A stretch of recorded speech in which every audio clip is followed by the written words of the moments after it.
బారా షాహిద్ దర్గా ఎక్కడైతే మన రొట్టెల పండుగ జరగద్దో అక్కడ గత సంవత్సరంలో ముఖ్యమంత్రి వర్యులు చంద్రబాబు నాయుడు గారు ఒక 5 కోట్ల రూపాయలు ఇక్కడ శాంక్షన్ చేశారు.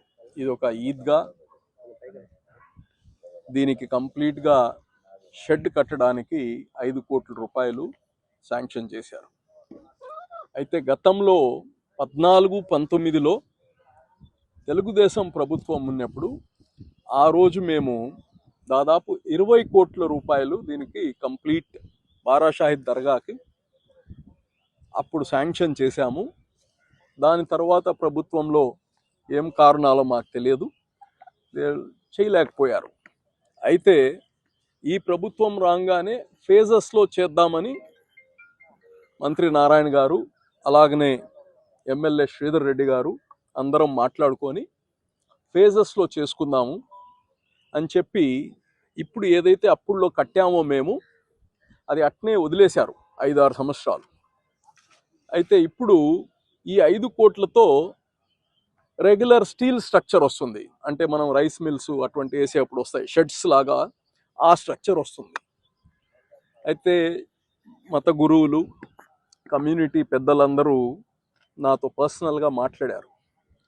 మరి అప్పుడులో చంద్రబాబు గారు 20 కోట్లు శాంక్షన్ చేశారు, మీరు మేయర్గా ఉన్నప్పుడు దీన్ని చాలా బాగా కడతామని చెప్పారు కదా, ఇప్పుడు ఏంది ఓన్లీ షెడ్ వేసేస్తున్నారు అని చెప్పారు.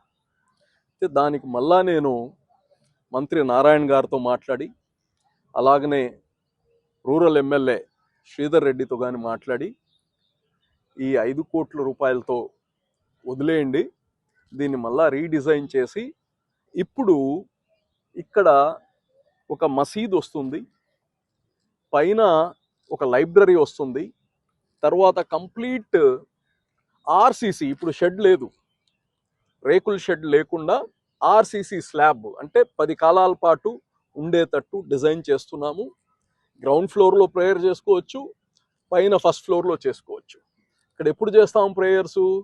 సంవత్సరానికి 2 రోజులే ఈ మొత్తం వాడేది, రంజాన్కి బక్రీద్కి. మిగతా ఎక్కువ వాడేది రొట్టెల పండగ సమయంలో.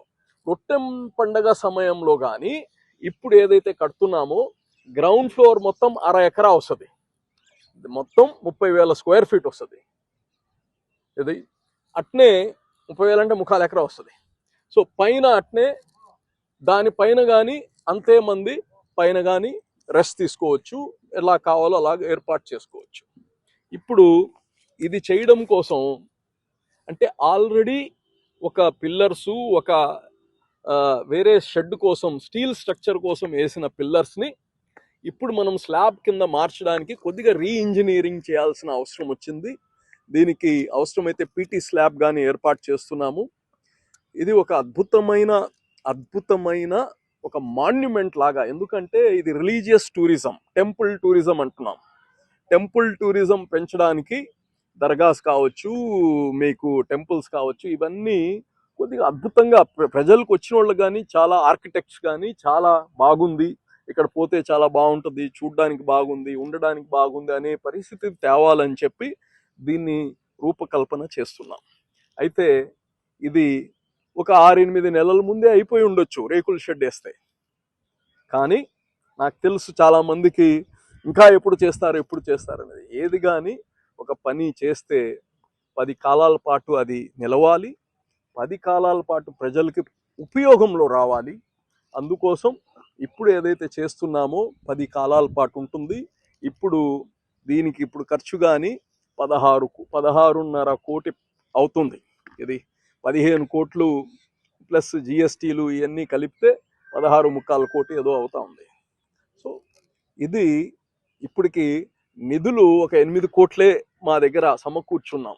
ఆ 8 కోట్లు కానీ మైనార్టీస్, మన గవర్నమెంట్ మైనార్టీస్ డిపార్ట్మెంట్, వెల్ఫేర్ డిపార్ట్మెంట్లో పిఎంజేవికే అని ఉంది.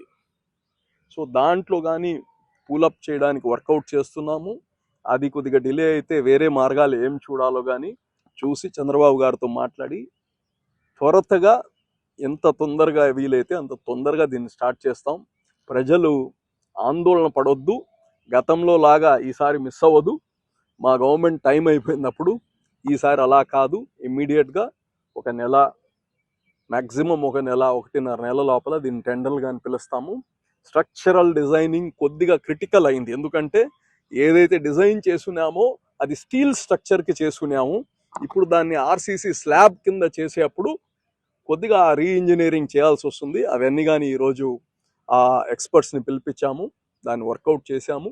తప్పకుండా మేమందరం ఇట మంత్రి నారాయణ గారు కావచ్చు, నేను, ఇది వక్ఫ్ బోర్డ్ కింద వస్తుంది, వక్ఫ్ బోర్డ్కి సంబంధించిన ప్రాపర్టీ, నేను కావచ్చు, ఇక్కడ స్థానిక ఎమ్మెల్యే అతనికి కానీ ఇది బాగా చేయాలనే ఒక కోరిక ఉంది. దీన్ని అందరం కలిసి బ్రహ్మాండమైన ఒక మాన్యుమెంట్ తయారు చేసి నెల్లూరు ప్రజలకి అంకితం చేస్తామని కానీ తెలియచేస్తాం. చరిత్ర సృష్టించినోడు ఇప్పుడు ఆ చరిత్రని తిరగరాయబోతున్నాడు. అబద్ధాల గోడల్ని బద్దలు కొట్టి నిజాలను రాగా మీ ముందుంచబోతున్నాడు.